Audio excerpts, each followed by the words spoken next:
talk to local business owners and offer your services, or you can use websites like Upwork or Field Nation. Field Nation is a new one for me. I reviewed it, and Field Nation pretty much sends you tickets, and you bid on the tickets. Let's say if it's a ticket that okay.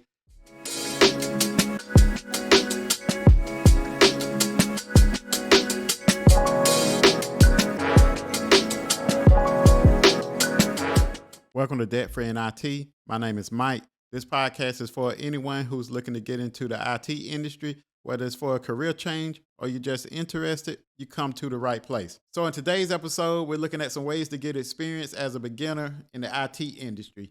So, one of the biggest problems that we all run into is that we graduate from college or we graduate from that technical school, and then we start applying for jobs and we get hit with the your resume looks good, you look good on paper, you got this certification, but you don't have any experience.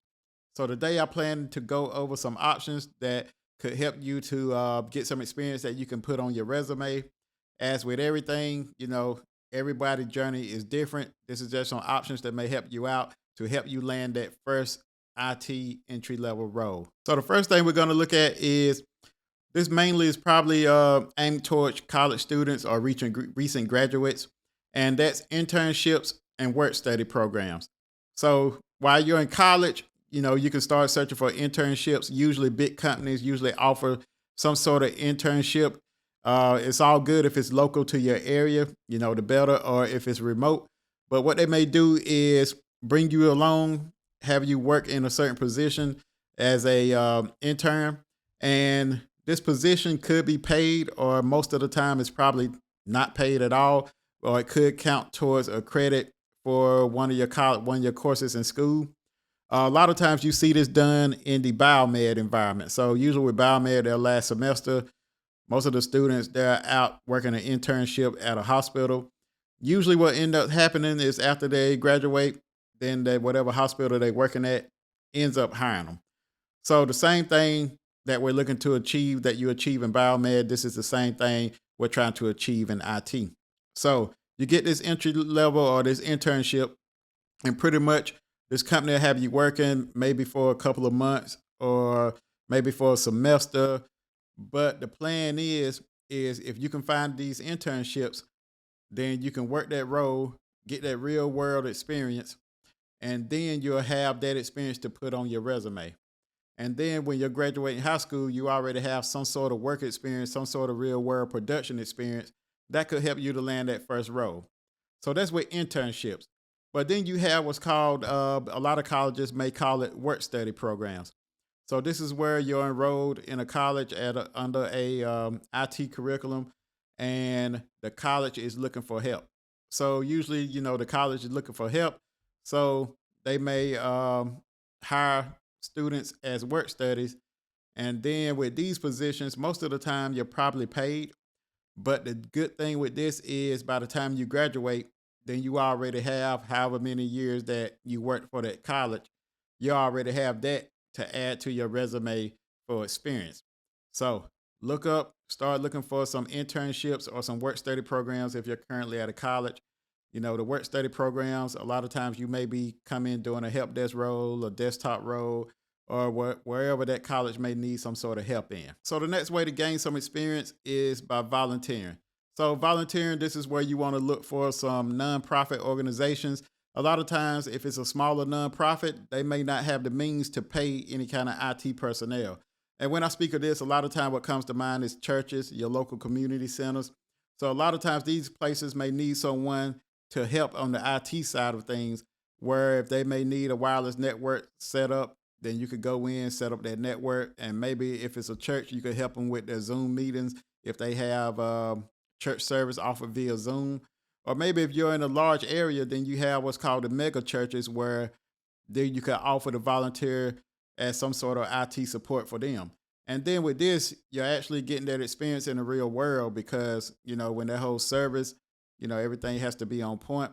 And then at your local community center, they may need some sort of IT personnel too. So let's say if your local community center has computers where kids can come in, work on the computer to finish their homework, a lot of times those computers is going to start to break.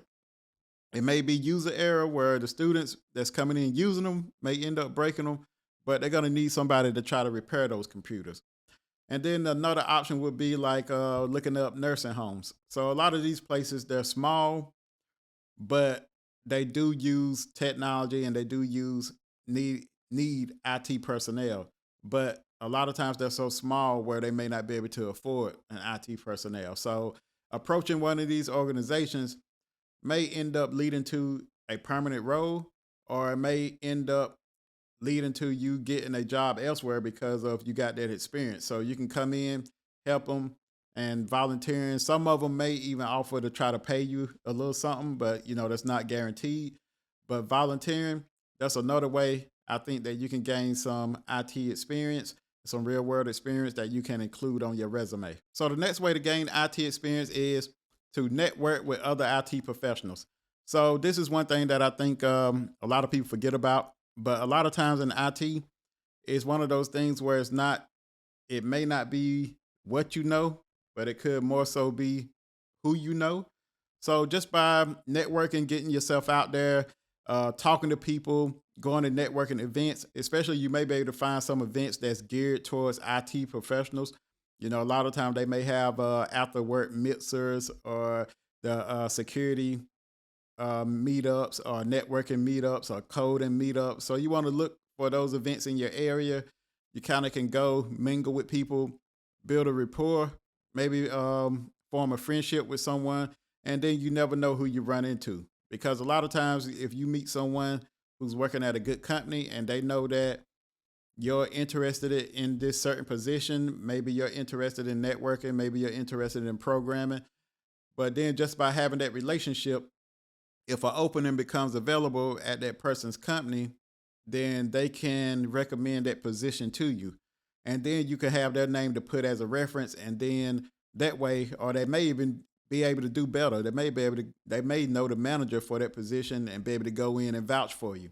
And that way, that could lead to you getting your foot in the door. Because long as they can vouch for you, saying that you're a good person from what they know, this could end up being your first IT role. So networking with other IT professionals, like I said, I think that's valuable and it could lead to you getting your first IT job as well as getting some experience because you never know who you may meet and that person may have some sort of project that you could lend a hand on and, just end up forming a good relationship with that person. And then speaking of networking with other IT professionals, another thing that you could do is what I like to do. A lot of times when I'm out and about at different restaurants or bars, a lot of times I talk to whoever's around me. I spark up a conversation.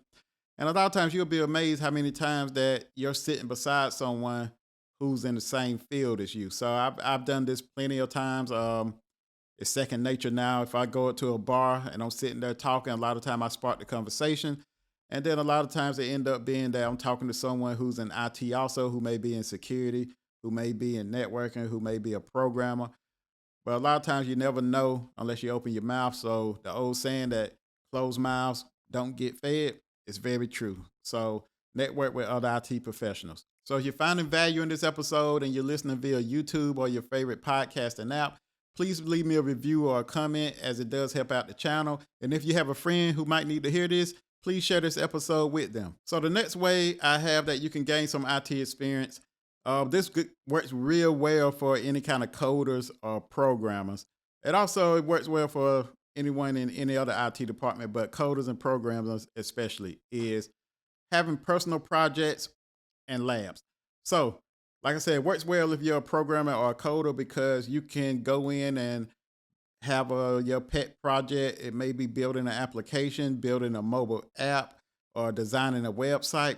But when you design that website, build that mobile app, or build that software application, that's something that you can then add to your portfolio and you can showcase it whenever you have an interview or whenever you're at a networking event and you're speaking to fellow professionals that's in the same field as you or the same interest area as you, then you can bring it up. Hey, I've been working on this software application that I did this.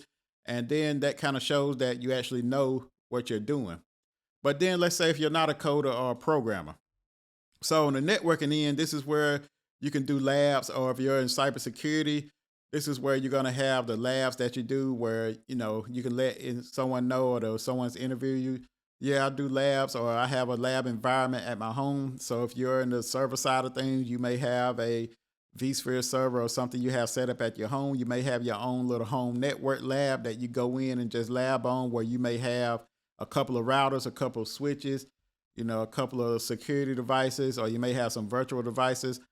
So this is where you can go in and gain that real world experience, and you can add this on your resume, that personal project or some of the labs that you have done. So the next way to gain some real world experience that you can put on your resume, this is going to work real well for someone if you're already working. Let's say you're not in IT, or if you're working and you're at the beginner level of IT where you're working a help desk or operations, you can shadow with other IT professionals. So if you're at a good company already and you're trying to get in IT, this is where you can reach out to whatever department you're trying to get to. Let's say if it's networking, I pick on networking a lot, but you can reach out to the networking manager, let them know that you're interested, and ask them, is it okay if you came and shadowed with one of the engineers one day? So pretty much what this is you showing up for that shift. So preferably it's going to have to be a day you're off on your regular shift, but you show up for that shift, and you shadow one engineer the whole day or for a couple of hours to kind of see what they're doing. So by you shadowing, sometimes you may be able to where they may start letting you handle some of the lower issues, some of the easy issues per se, or some of the issues that they may not be able to deal with, or something on the easy side where you can't really mess up. You may not be necessarily logging into no devices doing those things, but you may be able to help out around, and then just shadowing, looking at what the engineer does. So where this comes in the key and comes in handy is that when that position that you've been shadowing for, let's say you've been shadowing for a couple of weeks, a couple of months, every here and there, you pretty much know that position on a day-to-day basis. So when an opening comes available for that position, guess who's going to be first in mind? The person who's been shadowing every day, the person who's been coming up there once a week or once a month, hanging around, helping them out with little stuff. So because at this point, basically you may not have to be trained that much, because you've been up there shadowing, seeing what they do. They're telling you what they do. They're showing you how they do it. So you're taking notes. So you don't have to be trained that much. So like I said, shadowing other IT professionals, I think this is a good way to get that hands-on experience, and also to get your foot in the door to that first IT position, or maybe moving up the ladder if you're already in a position. If you're already in a good IT position, moving up the ladder, or maybe if you're working at a good company and you're trying to transition to IT, this may be something good that you can do. If you're trying to transition and you're already at that company, one thing to note is that you may want to let the manager know that you're either studying networking or you're studying for your certification. Let them know you're genuinely interested. So the last option I got that you can gain some real world experience that you can put on your resume is to freelance or do contract work. So with freelance or contract work, this is pretty much where you can go around, talk to local business owners, and offer your services, or you can use websites like Upwork or Field Nation. Field Nation is a new one for me. I reviewed it, and Field Nation pretty much sends you tickets, and you bid on the tickets.